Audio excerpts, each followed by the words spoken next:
Halo teman-teman semuanya, kembali lagi di channel Ridho Abdillah, masih bersama saya Ridho Hauzan Abdillah. Dan di video kali ini kita masih membahas seputar MTCNA Preparation teman-teman. Nah, pada bab kali ini kita akan membahas tentang Internet Gateway. Apa sih Internet Gateway itu? Nah, jadi kita langsung aja ke pembahasannya ya. Di sini kita akan ke pembahasan pertama kita, yaitu pengenalan Internet Gateway. Nah, jadi teman-teman harus tahu dulu nih, internet gateway itu seperti apa sih? Nah, jadi internet gateway itu seperti apa ya? Kita akan baca aja dulu ya dari sini. Jadi, kita akan mencoba menjadikan router kita mendapatkan internet yang kemudian di-sharing kepada klien. Jadi teman-teman nantinya Eee, kurang lebih seperti ini ya, topologi yang akan kita gunakan pada pembahasan kali ini, yaitu nanti kita, mempunyai ISP, router, lalu terus ada switch, lalu 5 PC teman-teman. Di sini nanti, router kita itu akan bisa connect ke internet teman-teman, atau bisa melakukan ping ke internet, lalu selanjutnya, nanti ini apa, duh kok gitu ya?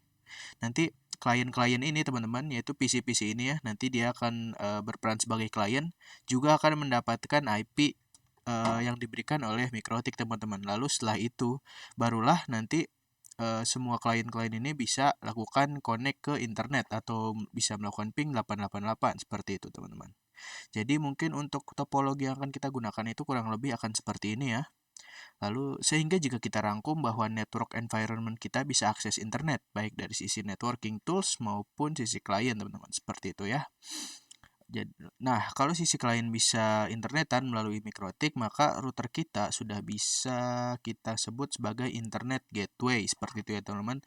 Jadi ketika semua PC kita ini atau klien kita ini mau akses internet, lalu melalui router teman-teman, melalui mikrotik kita, jadi bisa kita sebut sebagai mikrotik kita ini, router kita ini, dia berperan sebagai internet gateway atau sebagai gerbang supaya nanti para klien kita itu bisa melakukan akses ke internet seperti itu teman-teman. Oke, selanjutnya kita langsung aja ke tahapan-tahapan konfigurasinya. Di sini perlu diketahui ya teman-teman, tahapan konfigurasi yang akan kita praktekkan pada video kali ini itu hanya berlaku pada virtualisasi. Jadi virtualisasi itu seperti ini ya teman-teman. Di sini saya menggunakan environment Pinet Lab ya seperti ini. Yang dimana kita lakukannya itu sebagai simulasi aja teman-teman. Untuk implementasi pada kehidupan nyatanya tidak akan saya lakukan karena tentunya itu harus mempunyai perangkat mikrotik yang asli teman-teman, seperti itu ya. Jadi kita akan lakukan secara sederhananya aja melalui virtualisasi karena sebagai metode pembelajaran aja. Nah, selanjutnya itu kita tahapan konfigurasi ya teman-teman. Nah, di sini untuk konfigurasi one itu pertama-tama kita akan membuat dulu DHCP client. Jadi DHCP client ini nantinya mana ya? Nah, nantinya, mikrotik kita ini akan berperan sebagai DHCP client yang dimana nanti DHCP client ini akan merequest IP ke ISP ya. Nanti ISP ini berperan sebagai DHCP server. Lalu nanti ISP ini akan memberikan IP ke router kita seperti itu teman-teman. Nah, selain memberikan IP address, nanti ISP juga akan memberikan IP gateway atau internet atau gateway ya teman-teman, gateway dari ininya, dari ISP-nya dan DNS seperti itu. Lalu selanjutnya, nah seperti ini ya tadi yang sudah saya bilang, selain diberikan IP oleh ISP, nanti kita juga akan diberikan gateway dan DNS. Ini adalah konfigurasi one atau wide area network. Lalu untuk konfigurasi ini akan kita coba lakukan secara manual ya teman-teman, atau melalui apa namanya, melalui apa sih itu namanya, CLI, bukan pakai Winbox ya. Lalu kedua ada konfigurasi LAN. Nah, jadi konfigurasi LAN ini nantinya kita akan mengkonfigurasikan IP address yang mengarah ke PC atau klien dan kita akan konfigurasikan DHCP server. Nah, jadi saya akan jelaskan terlebih dahulu. Kalau sebelumnya adalah konfigurasi WAN yang dimana DHCP server ini bukan DHCP server, mikrotik router kita ini akan mendapatkan IP dari ISP. Selanjutnya untuk konfigurasi LAN ataupun local area network, yang di sini adalah area lokal yang kita punya ya teman-teman, yang akan kita konfigurasikan. Nantinya PC client ini akan mendapatkan IP secara DHCP, yang dimana IP tersebut akan diberikan oleh si mikrotik kita seperti itu. Jadi selain berperan sebagai DHCP client, mikrotik kita ini juga bisa berperan sebagai DHCP server teman-teman, yang nantinya akan memberikan IP ke PC-PC yang kita punya seperti itu. Oke, selanjutnya kita ada yang namanya konfigurasi NAT. Nah, jadi konfigurasi NAT ini adalah konfigurasi yang dimana nanti IP private yang kita punya, yang kita beri, yang klien-klien kita punya ini akan diterjemahkan oleh mikrotik ini ya teman-teman, supaya dia bisa akses ke internet. Sesuai namanya, yaitu NAT atau Network Address Translation kalau nggak salah ya teman-teman namanya. Jadi di mana IP private yang kita punya ini entah dimiliki oleh PC client ataupun router, itu bisa diterjemahkan ke IP public supaya dia bisa mengakses internet seperti itu teman-teman. Oke, nanti kita akan bahas tentang chain, out interface, dan action ya. Nanti kita akan bahas di pembahasan berikutnya aja. Dan untuk yang kalau yang ini tahapan konfigurasi secara real device ya teman-teman, yang akan diimplementasikan secara nyata. Langsung aja di sini teman-teman, saya sudah menyiapkan topologinya seperti yang pada Google Slide tadi. Kita tentunya membutuhkan satu ISP, satu router, dan satu switch. Di sini saya menggunakan switch dari vendor mikrotik lagi, vendor Cisco teman-teman ya. Sini teman-teman bisa lihat settingan yang saya punya. Teman-teman lihat ya, saya menggunakan Cisco. Lalu namanya switch, bla bla bla. Kalian bisa ikutin saya. Dan pada bagian Ethernet ini kalian harus tambahkan menjadi 2 teman-teman, karena kalau cuma 1 nanti dia hanya memiliki 4 Ethernet saja seperti itu ya. Di sini teman-teman harus tambahkan menjadi 1 atau 2 terserah. Dan setelah itu kita nyalakan aja semuanya. Oke, sambil nunggu nyalakan, di sini teman-teman bisa buka mikrotiknya. Ya, di sini saya sudah mengkonfigurasikan sedikit ya hostname. Di sini kalau teman-teman lihat dengan komen IP address print, kita memiliki IP address 192.168.160/24, yang dimana IP address ini kita dapatkan secara DHCP server dari ISP kita teman-teman. Jadi ini kita sudah dapat ya, secara default emang sudah dapat ketika teman-teman pertama kali menyalakan mikrotiknya. Dan di sini kan kita mau melakukan konfigurasinya secara manual ya teman-teman. Jadi anggaplah kita nggak punya DHCP client secara ini teman-teman, secara secara default ya. Sini coba kita print details. Oh salah, print detail aja, nggak pakai S. Nah di sini teman-teman bisa lihat bahwa IP-nya itu diberikan oleh ISP ya, dengan gateway 192.168.142.2. Nanti yang gateway ini yang harus teman-teman ingat ya, seperti itu. Dan misalkan kita mau menghapus nih, kan kita mau konfigurasinya secara manual ya, jadi kita hapus aja dengan command remove number 0, karena untuk yang IP DHCP client yang kita pertama ini dia berada pada number 0, jadi kita langsung aja enter. Lalu kita coba lihat lagi, dia nggak ada teman-teman, nggak punya IP. Dan gimana cara konfigurasinya? Cara konfigurasinya itu cukup mudah teman-teman, kalian tinggal ketikkan add. Sini ya udah kita abaikan aja, add, lalu interface. Benar kan ya interface? Ya benar ya teman-teman. Kita ketikkan komennya seperti ini untuk menambahkan IP DHCP client secara manual, yaitu dengan komen add lalu interface. Kita mau menambahkan DHCP kliennya ini pada interface berapa. Di sini kita ketikkan ether 1. Lalu untuk disabled-nya, disabled sama dengan no, seperti ini ya teman-teman. Add interface sama dengan ether 1, disabled-nya no. Lalu kita enter. Lalu kita coba print lagi teman-teman, kita coba print lagi dan kita dapat IP yang sama ya, yang seperti sebelumnya diberikan oleh ISP. Dan kurang lebih seperti itu teman-teman cara untuk mengkonfigurasikan IP DHCP secara secara manual. Suka lupa nih kalau ngomong. Maaf ya teman-teman. Jadi seperti itu ya kurang lebih. Dan kalau kita print detail seperti tadi, itu kita selain mendapatkan IP address, kita juga diberikan gateway, default gateway-nya, yaitu yang ini ya teman-teman, default gateway-nya. Nah yang ini. Lalu setelah itu kita juga diberikan DNS-nya, yang ini teman-teman. Seperti itu ya. Jadi selain diberikan IP, kita juga diberikan gateway dan DNS. Nah, selanjutnya kita akan coba apakah IP yang kita dapatkan ini sudah valid dengan cara kita melakukan ping ke gateway. Ya, jadi kita di sini langsung saja ketikkan ping 192.168.142.2 yang titik 2 yang ini ya teman-teman. Kita ping ke gateway-nya. Lalu langsung saja kita enter.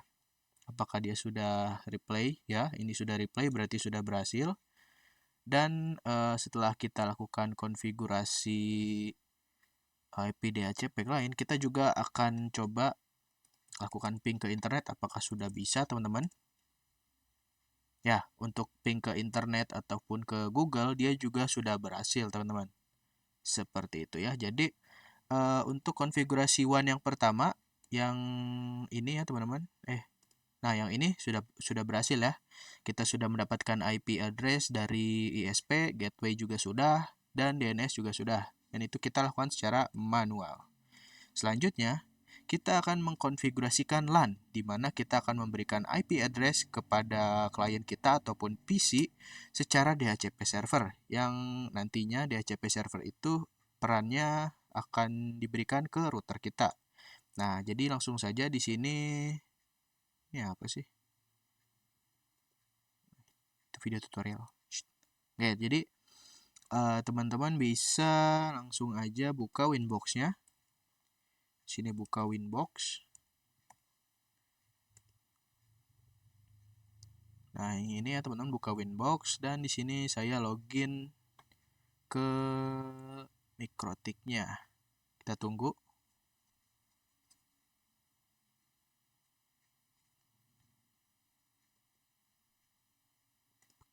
Pakai ini nih, pakai IP. Kita coba login. Nah, baru bisa teman-teman. Nah, cara pertama adalah teman-teman harus pergi ke DHCP. Oh ya, teman-teman, sebelum saya lupa. Kalau kita mau mengkonfigurasikan DHCP server teman-teman pada router, itu kita harus tambahkan IP dulu pada ether 2-nya ya teman-teman. Caranya teman-teman bisa pergi ke IP, lalu pergi ke addresses, dan di sini kita berikan IP, kita tambahkan IP. Di sini teman-teman mau IP berapa silakan. Di sini saya menggunakan yang IP yang kelas A aja. Dan untuk networknya di sini saya sudah definisikan. Di sini saya sudah definisikan untuk networknya itu adalah /24 dan interface-nya saya akan berikan ke ether 2. Lalu kita apply. Oke, sudah. Selanjutnya, oke teman-teman, maaf tadi videonya sedikit terpotong karena saya baru tadi ngetes ya teman-teman, apakah tadi kita sudah bisa melakukan ping google.com. Dia sudah reply teman-teman, berarti sudah berhasil ya. Dan tadi langsung aja kita akan ke pembahasannya teman-teman.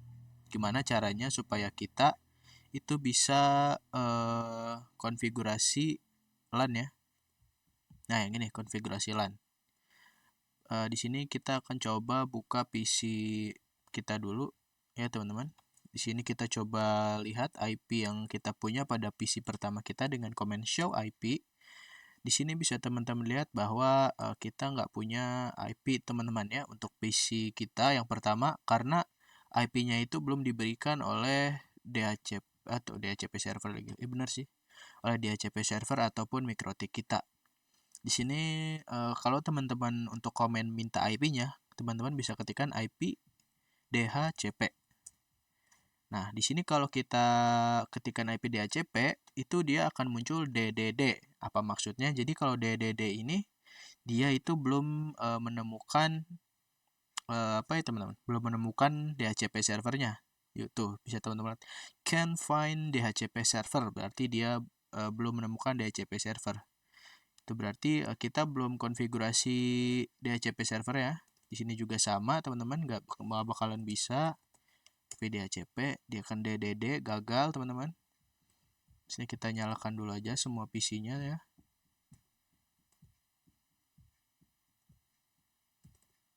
Oke. Nah, setelah itu kita akan langsung saja konfigurasikan DHCP servernya atau MikroTik-nya. Di sini kita langsung aja buka Winbox-nya, kita pergi ke IP dan pastikan dulu kita sudah memberikan IP ke Ether 2 yang mengarah ke switch, teman-teman. Mengarah ke switch ya, yang ini yang ke Ether 2, di mana saya menambahkan IP-nya itu IP yang kelas A, teman-teman, yang 10.10.10.1.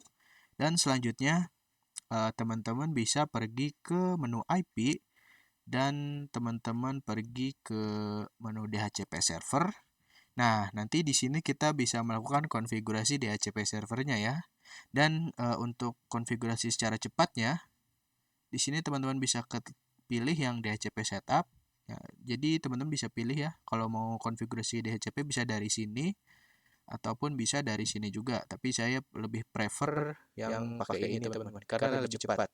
Nah, di sini pertama-tama kita akan tentukan dulu server interface-nya. Sini kita pilih yang Ether 2 ya, karena tentu saja kita akan connect-nya ke switch yang nantinya dia akan memberikan IP ke klien seperti itu. Lalu kita next. IP address space-nya yang ini, oke, next. Gateway for DHCP network-nya ya benar, next. Dan untuk address to give out-nya nanti ini maksudnya IP yang akan kita berikan ke klien kita itu mau berapa teman-teman. Jadi di sini didefinisikan ya 10.10.10.2 sampai 256. Karena saya nggak mau banyak-banyak, di sini saya akan berikan sampai 10 aja. Sebaik-baiknya, lalu kita next. DNS servernya yang ini, ya benar, next. List time-nya 30 menit, next. Dan setup has completed successfully, teman-teman ya. Berarti untuk DHCP servernya sudah kita buat. Dan selanjutnya kita akan coba request IP dari sisi klien ke router kita. Sini kita minta IP ya ke PC kita, terutama dari PC pertama dulu. Kita lakukan hal seperti tadi ya dengan komen IP DHCP lalu kita enter. Nah, teman-teman bisa lihat di sini dia keluar apa namanya, keluar apa ya namanya, pokoknya itulah, keluar komennya itu Dora ya teman-teman. Kalau sebelumnya adalah DDD, itu gagal teman-teman kalau DDD, dan kalau Dora itu berarti berhasil teman-teman. Sini bisa teman-teman lihat kita memiliki IP 10.10.10/24 dan gateway-nya adalah 10.10.10.1 atau gateway-nya itu adalah Ether 2 yang ada pada router MikroTik kita seperti itu. Selanjutnya kita akan melakukan hal yang sama pada PC kedua kita. PC yang ini juga kita berikan IP teman-teman, IP DHCP. Yang ini juga kita berikan IP DHCP. Ini juga kita kasih IP DHCP, enter. Lalu dari semua PC ini sudah mendapatkan IP teman-teman ya. Di sini sudah dapatkan IP 10.10.10.10. Ini titik 9, titik 8, 7 dan 6. Nah, setelah itu, setelah semuanya mendapatkan IP, kita akan coba untuk melakukan ping ya. Apakah mereka sudah bisa saling terhubung, teman-teman? Di sini dari PC 3 saya akan coba mau ping ke yang sebelahnya 10.10.10.9, kita coba. Ya, dia sudah replay. Kita coba titik 8. Dia juga replay. Kita coba titik 7. Dia juga replay. kita coba titik 6, dia juga pasti sudah reply teman-teman. Oke. Nah, kalau semuanya sudah dikonfigurasikan seperti ini, selanjutnya kita tinggal mengkonfigurasikan apa ya? NAT-nya teman-teman. Kalau teman-teman tahu ya pada DHCP server ini kan kita sudah pasti bisa lakukan ping google.com ya, google.com ataupun 888 atau bisa kita sebut saja internet teman-teman. Nah, tapi dari sisi klien itu kita belum bisa lakukan ping ke Google teman-teman.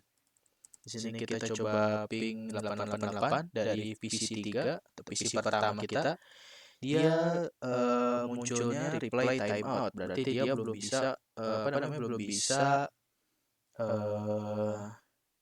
belum bisa connect ke internet teman-teman. Begitupun kalau kita melakukan ping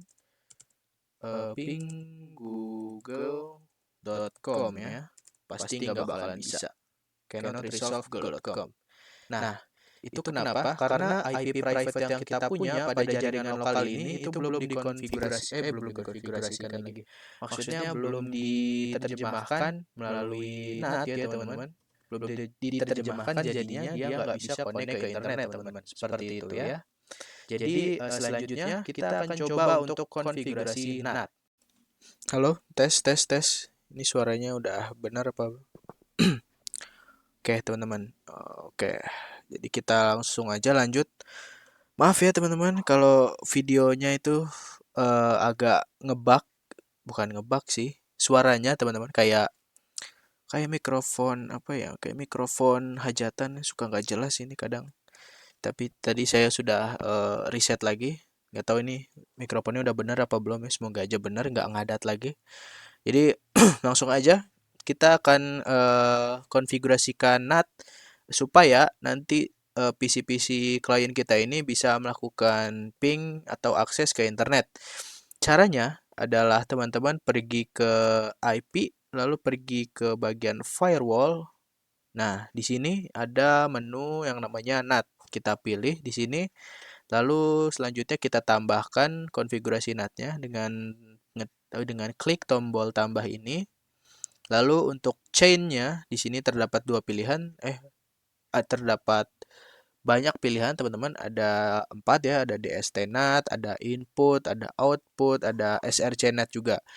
Nanti dan untuk pembahasan setiap pilihannya akan kita bahas pada bab ya yang terpisah aja ya tentang firewall, nanti akan saya bahas di pembahasan berikutnya.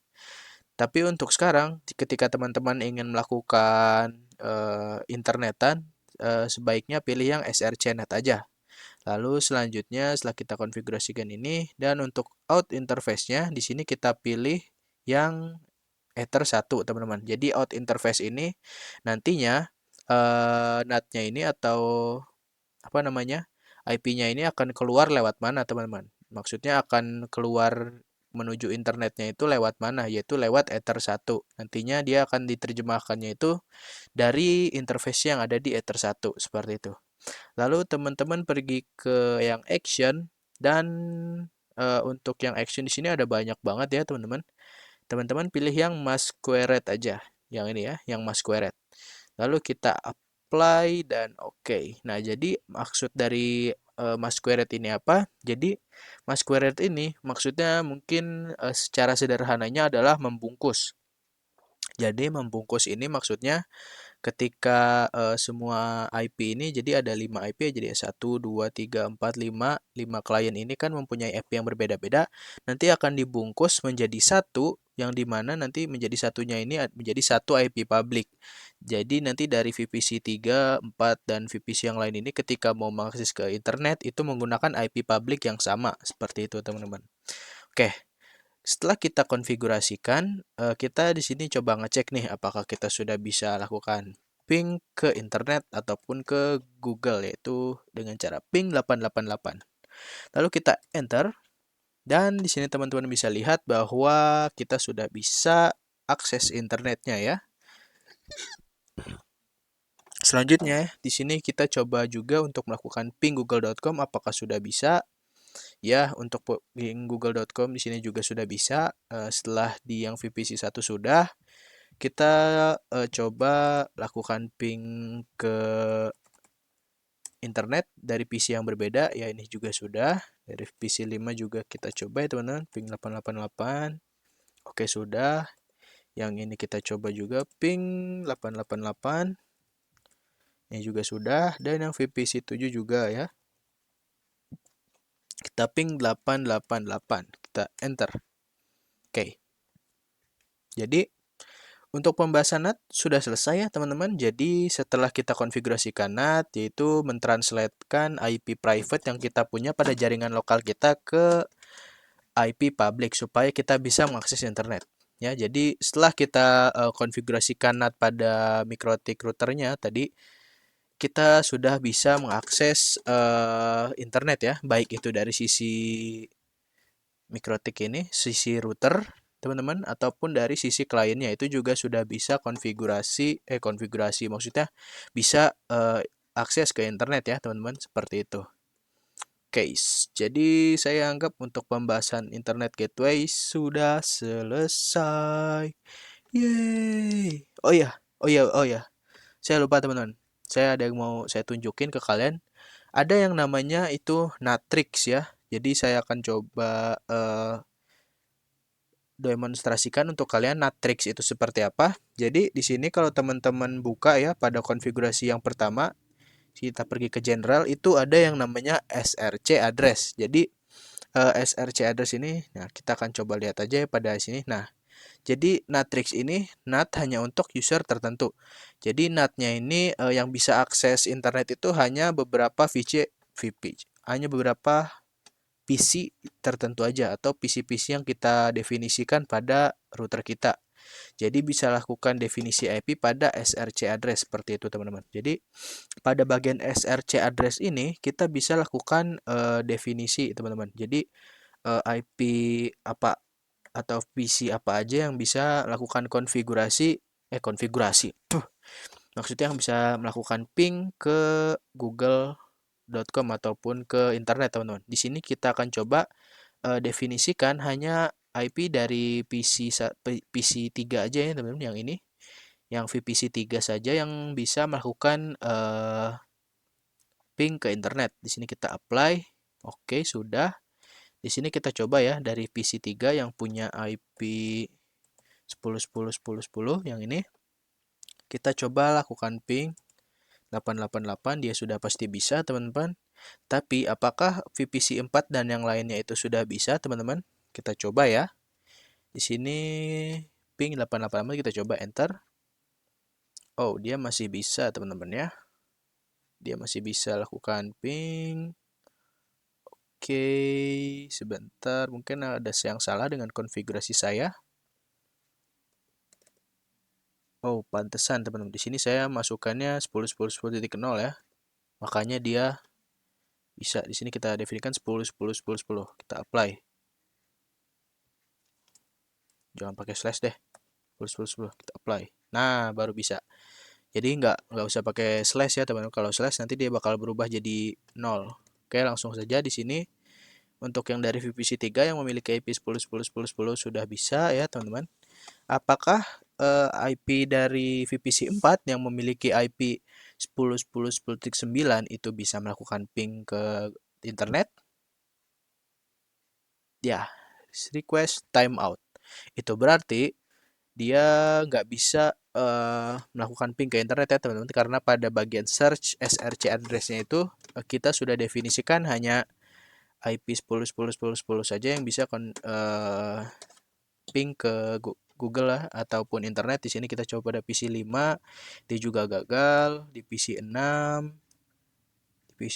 dia juga gagal pasti teman-teman. Dan PC 7 juga sudah pasti gagal ya. Seperti itu. Dan bagaimana jika di sini kita buka dulu Winbox-nya. Dan bagaimana jika di sini kan ada kolom nih teman-teman ya. Kalau kita klik, dia akan memunculkan tanda seru ya. Bagaimana jika di sini tanda serunya kita nyalakan? Ya, kita coba apply. Lalu oke. Kita coba ping lagi dari 10.10.10 apakah sudah bisa? Ya, kalau kalau kita nyalakan tanda seru tadi dari 10 10 10 nggak bisa teman-teman. Tapi apakah untuk klien-klien yang lain sudah bisa? Kita coba ya. Apakah bisa? Ya, bisa teman-teman. Jadi apa maksud dari tanda seru ini ya, tanda seru yang tadi kita konfigurasikan. Jadi tanda seru yang dimaksudkan di sini adalah pengecualian, teman-teman. Jadi IP 10 10 10 10 ini diberikan tanda seru berarti semua IP klien kita itu bisa mendapatkan atau bukan mendapatkan sih bisa mengakses internet kecuali IP 10 10 10 10 ini, teman-teman. Seperti itu. Tapi kalau kita matikan hanya IP 10 10 10 ini saja yang bisa connect ke internet. Seperti itu, teman-teman. Jadi tanda seru yang ada di sini itu bisa kita definisikan sebagai pengecualian, seperti itu ya. Oke, teman-teman, mungkin untuk pembahasan mengenai internet gateway selesai sampai di sini ya, teman-teman. Jadi bisa kita ambil kesimpulan, internet gateway itu bisa dibilang sebagai gerbang supaya kita bisa akses internet ya. Jadi gerbang yang kita maksud di sini adalah MikroTik router kita yang akan berperan sebagai gateway supaya para klien ini bisa melakukan akses ke internet seperti itu. Oke. Mungkin videonya akan selesai sampai di sini saja. Terima kasih untuk kalian yang sudah menonton. Semoga video ini bermanfaat untuk kalian semua. Saya harap kalian juga mempraktekkan apa yang sudah saya jelaskan di sini. Semoga bermanfaat ya. Saya undur diri. Wassalamualaikum warahmatullahi wabarakatuh. Bye bye.